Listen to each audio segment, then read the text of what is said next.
upang higit pang mapabilis at mapaigting ang pagtugon sa emergency at insidente ng krimen. Isinagawa ng Police Regional Office 5 ang isang tabletop exercise bilang bahagi ng implementasyon ng kanilang 5-minute deployment strategy. Alamin ang report mula kay Patrolwoman Vanessa Sol.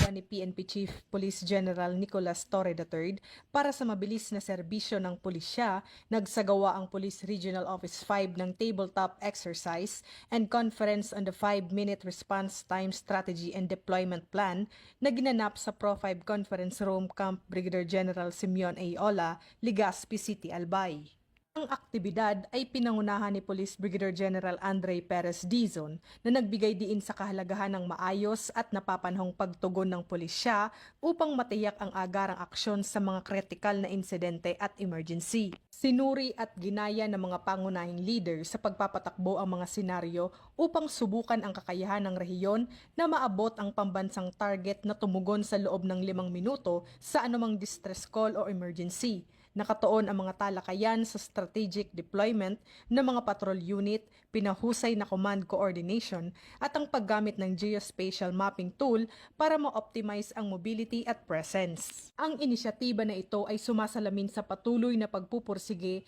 ng Police Regional Office 5 na mapabuti ang pagiging handa sa pagpapatakbo, panindigan ng tiwala ng publiko at ihatid ang serbisyong approachable, presentable at dependable. Mula dito sa Legazpi City, Albay, ako ang inyong PNN correspondent, Patrolwoman Vanessa Sol, alagad ng batas, tagataguyod ng Balitang Politika.